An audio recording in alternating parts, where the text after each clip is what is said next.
Hello everyone, आप देख रहे हैं सोना टीच लर्निंग। आज हम लेसन प्लान फॉर्मेट के बारे में बात करेंगे। जो लेसन प्लान का फॉर्मेट होता है वो कैसे बनता है, आज उसको डिस्कस करेंगे। तो सभी ध्यान से पूरी वीडियो को देखें कि लेसन प्लान फॉर्मेट में हमें क्या क्या चीज़ें बनानी चाहिए और क्या क्या चीज़ें नहीं बनानी चाहिए, ठीक है। और आपको कोई भी डाउट लगे तो आप मुझे कमेंट कर सकते हो, और वीडियो अच्छी लगे तो प्लीज़ लाइक एंड सब्सक्राइब कर लीजिए। सबसे पहले हम ऊपर हेडिंग डालेंगे लेसन प्लान। मैं इंग्लिश और हिंदी में दोनों में बता रही हूँ। लेसन प्लान पाठ योजना, यहाँ पर आप जो भी आपका नंबर होगा लेसन प्लान का वो लिखेंगे, ठीक है। लेसन प्लान 1 या 2। सबसे पहले आएगा स्कूल का नाम, इंग्लिश वाले में लिखेंगे स्कूल का नाम, हिंदी में लिखेंगे विद्यालय का नाम। फिर आएगी डेट, हिंदी में दिनांक। पीरियड कालांश, मतलब कौन से पीरियड में आप पढ़ा रहे हो। सब्जेक्ट, आप कौन सा सब्जेक्ट पढ़ा रहे हो, इंग्लिश, हिंदी, मैथ्स, वो आप यहाँ लिखोगे। फिर आएगा आपका क्लास, कक्षा। ड्यूरेशन, मतलब आपका जो आप पढ़ा रहे हो जिस भी क्लास में, वो पीरियड कितने टाइम का है, अवधि उसकी कितनी है। जैसे कोई 40 मिनट का होता है, 45 मिनट का होता है, वो आप यहाँ मेंशन करोगे। सब सब्जेक्ट, उपविषय, उपविषय में आपका टॉपिक आएगा। जैसे हम इंग्लिश पढ़ा रहे हैं तो इंग्लिश में तो हमारा सब सब्जेक्ट क्या हो जाएगा, ग्रामर। पर मैथ्स में हमारा सब सब्जेक्ट कुछ नहीं हो सकता, तो हम यहाँ पर क्या लिख देंगे, टॉपिक लिख देंगे अपना। मैं ये एक आपको नाउन और संज्ञा पर बनाकर दिखाऊंगी, ठीक है, तो ध्यान से देखें, ठीक है। सब सब्जेक्ट हमारा हो गया इंग्लिश, और जैसे हिंदी में लिखेंगे विषय में तो हिंदी, और ग्रामर, व्याकरण, और टॉपिक है हमारा नाउन, इंग्लिश में नाउन, हिंदी में संज्ञा, ठीक है। तो अब हम इसको, मैं आपको ये जो लेसन प्लान है ये नाउन पर बनाकर दिखाऊंगी। सबसे पहले हमारा था जर्नल एम्स, सामान्य उद्देश्य। जर्नल एम्स को हिंदी में बोलते हैं सामान्य उद्देश्य। अगर आप हिंदी में बना रहे हो तो आप सामान्य उद्देश्य लिखोगे, और इंग्लिश में बना रहे हो तो जर्नल एम्स लिखोगे। अब जर्नल एम्स होते क्या हैं, मैं यहाँ पर आपको दो जर्नल एम्स लिख के दिखाऊंगी, 2 इंग्लिश के 2 हिंदी के, नाउन के ऊपर ही। जो जर्नल एम्स हैं वो जर्नल एम्स हमें हर लेसन प्लान में नहीं लिखने होते, स्टार्टिंग के लेसन प्लान में लिखना ज़रूरी होता है। अगर आप सब में लिखना चाहें तो सब में भी लिख सकते हैं। सबसे पहले हम जर्नल एम्स पे ध्यान देते हैं, ठीक है। हम नाउन के ऊपर जर्नल एम्स बना रहे हैं तो हम ग्रामर को ध्यान रखते हुए बनाएंगे। पहला जर्नल एम्स जैसे हम लिख सकते हैं ग्रामर में, to develop the student insight into the structure of English language, ठीक है। कि जो बच्चा है उसकी इंग्लिश लैंग्वेज के थ्रू जो स्ट्रक्चर है, बच्चे को इंग्लिश समझ में आनी चाहिए, ठीक है। लैंग्वेज, ग्रामर की लैंग्वेज पे उसको ध्यान देंगे। सेकंड पॉइंट लिख सकते हैं, to develop their mental ability of reasoning. जो बच्चा है उसके मानसिक, मतलब बच्चे को ग्रामर की रीजनिंग समझ में आनी चाहिए, उसके मानसिक जो है मेंटल एबिलिटी हो जाती है उसको समझ में आना चाहिए कि वो मानसिक तौर पर ग्रामर को समझ सके। हिंदी में इसी पॉइंट्स को लिख सकते हैं। व्याकरण के व्यवहारिक पक्ष पर बल देना, वही मेंटल एबिलिटी पर बल देना, और विद्यार्थियों को संज्ञा के वर्णों, शब्दों और वह वाक्यों का ज्ञान देना, ठीक है। इसी तरीके से आप बहुत सारे जर्नल एम्स बना सकते हैं अपने अकॉर्डिंग। यहाँ पर मैंने 2 हाईलाइट करे हैं। अब हम स्पेसिफिक एम्स पढ़ेंगे। स्पेसिफिक एक विशेष उद्देश्य, ठीक है। विशेष उद्देश्य क्या हो जाते हैं, जो आप टॉपिक पढ़ा रहे हो उस टॉपिक से रिलेटेड इंपॉर्टेंट बात, सबसे इंपॉर्टेंट बात आप यहाँ पर लिखेंगे। स्पेसिफिक एम्स, स्पेसिफिक एम्स में हमने सबसे पहला पॉइंट लिखा है, student will be able to learn the definition of noun. जब हम बच्चों को नाउन सिखाएंगे तो सबसे पहले बच्चों को डेफिनेशंस ऑफ नाउन समझ में आनी चाहिए, ठीक है। सबसे इंपॉर्टेंट बात हो गई। Student will be able to select noun in the sentences, ठीक है। जब बच्चे नाउन समझ जाएंगे तो वह सेंटेंसेस में नाउन को समझ पाएंगे, कि भाई ढूंढ पाएंगे कि वाक्यों में या सेंटेंसेस में कौन सा वर्ड नाउन को प्रेजेंट कर रहा है। वैसा ही हम हिंदी में लिख सकते हैं, विद्यार्थियों को संज्ञा की परिभाषा का बोध होगा। विद्यार्थियों को, स्टूडेंट्स को संज्ञा की डेफिनेशन पता चलेगी और संज्ञा की पहचान करने में आसानी होगी। फिर हमारे आते हैं टीचिंग एड्स।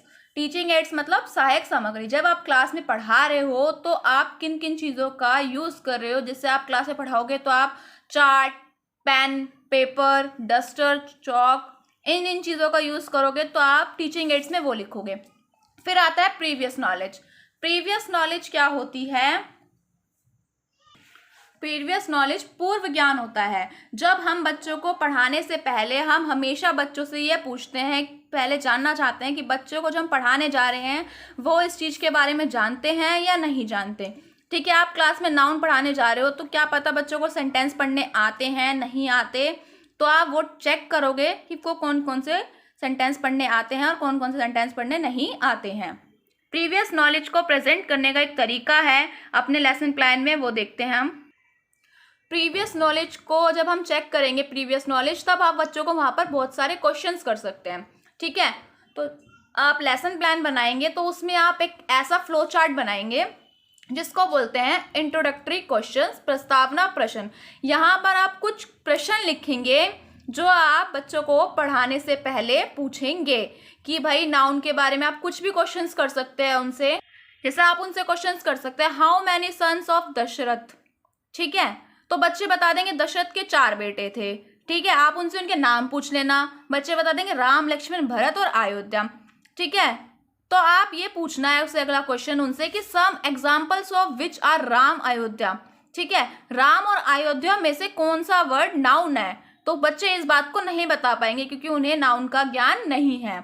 ठीक है, what do you understand by noun, आप बच्चों से पूछो कि नाउन से क्या समझते हो, ये भी नहीं बता पाएंगे। तो कुछ क्वेश्चन ऐसे पूछने होते हैं जिनके आंसर बच्चों को पता हो और कुछ क्वेश्चन ऐसे जिनके आंसर बच्चों को नहीं पता होते। ठीक है, अब हम आगे चलते हैं। फिर उसके बाद हम क्या करेंगे अपने लेसन प्लान में, स्टेटमेंट ऑफ एम, मतलब इसको हम स्टेटमेंट ऑफ एम भी बोलते हैं और अनाउंसमेंट ऑफ द टॉपिक भी बोलते हैं। अब हमने जब प्रीवियस नॉलेज चेक कर लिया, अब हम पढ़ाने जाएंगे, तो पढ़ाने से पहले आप क्लास में बताओगे कि बच्चों आज हम नाउन पढ़ेंगे, today will be learn about the noun. ठीक है, नाउन पढ़ाने थे। अब नाउन आप अनाउंसमेंट तो कर दिया आपने, पर आप पढ़ाओगे कैसे वो आप अपने लेसन प्लान में बनाओगे, तो उसके लिए आपको बनानी पड़ती है प्रेजेंटेशन, प्रस्तुतिकरण। प्रस्तुतिकरण क्या होती है, वो एक फ्लो चार्ट की तरह ही बनेगी ऐसे। ठीक है, तो सबसे पहले उसमें सीरियल नंबर, टीचिंग पॉइंट, शिक्षण बिंदु, स्टूडेंट टीचर एक्टिविटी, छात्र अध्यापक क्रिया, स्टूडेंट एक्टिविटी, छात्र क्रिया, ब्लैक बोर्ड वर्क, शाम पट कार्य। यहाँ पर आप अपने टीचिंग एड्स लिखोगे कि आप क्या पढ़ा रहे हो। जैसे मैं नाउन पढ़ा रहे हो तो नाउन एंड देयर टाइप्स, संज्ञा, संज्ञा के भेद, जो आप पढ़ाओगे वो यहाँ पर लिखोगे कि मैं ये पढ़ा रहा हूँ। उस टाइम बच्चे क्या कर रहे हैं, अगर जैसे आप बताओ नाउन की डेफिनेशन बताओगे तब बच्चे शांति से सुन रहे होंगे, तो आप यहाँ लिखोगे छात्र ध्यानपूर्वक सुन रहे हैं, students will be careful learning. Black board पे क्या हो रहा है, ब्लैक बोर्ड पे आपने नाउन की डेफिनेशन लिख रखी है। इसी तरीके से आप यहाँ पे लिखोगे, उसके पार्ट डिस्क्राइब करोगे, तब बच्चे सुन रहे हैं, तब ब्लैक बोर्ड से आपने उसके पार्ट्स लिखे हुए हैं। इसी तरीके से आप अपनी पूरी प्रेजेंटेशन रेडी करोगे। प्रेजेंटेशन रेडी करने के बाद हम क्या करते हैं, प्रेजेंटेशन रेडी करने के बाद हम करेंगे करेक्शन, संशोधन। ठीक है, संशोधन में क्या होता है, आप बच्चों को जो आपने पढ़ाया है वो बच्चों को चेक करोगे कि बच्चों को कितना समझ में आया नहीं आया। उस टाइम बच्चों से आप कक्षा में सब क्वेश्चंस करोगे कि भाई मैंने पढ़ाया, आप नाउन की डेफिनेशन पूछ लो किसी बच्चे से, या कुछ भी पूछ सकते हो कि बच्चों को कितना समझ में आया है नहीं आया, और जिन बच्चों को नहीं आया उनकी गलतियों को ठीक करोगे और जिनकी गलतियां हैं। रिकैप्चुलेशन, पुनरावृत्ति। अब इसमें क्या करोगे, जो बच्चों ने काम किया है, अपनी कॉपी में काम किया है, आप उस काम को चेक करोगे। ठीक है, उस काम को चेक करोगे कि बच्चों ने जो काम किया है कॉपी में वो सही किया है या अगली क्लास में आपको वो दोबारा काम करवाना है। रिकैप्चुलेशन से आपको ये पता चलेगा कि आपने आज जो करवाया है वो बच्चों को सही किया है नहीं किया है, अगली क्लास में आप उसे दोबारा करवाएंगे। होमवर्क, आप बच्चों को गृह कार्य दोगे। ये होता है एक लेसन प्लान पूरा। ठीक है, होमवर्क के बाद आपका लेसन प्लान खत्म हो जाता है, एक लेसन प्लान जिसमें आप क्या करते हो, जिसके अंदर आप बहुत सारे टॉपिक्स करते हो। सबसे पहले आपका ऐसे ऐसे करके आप चीज़ों को प्रेजेंट करोगे अपनी कॉपी में। इस लेसन प्लान को आप पूरा अच्छे से डिस्क्राइब करोगे। ठीक है, और ये लेसन प्लान आपका बन जाएगा। आप ये लेसन नाउन का लेसन प्लान आपको मेरे यूट्यूब चैनल पर पूरा बना हुआ मिल जाएगा, अच्छे से पूरा डीपली डिफाइन किया हुआ है। ये तो मैंने सिर्फ आपको समझाने के लिए एक शॉर्ट तरीके से बनाया था। अगर वीडियो अच्छी लगी हो तो लाइक एंड सब्सक्राइब करना ना भूलें। Thanks for watching me.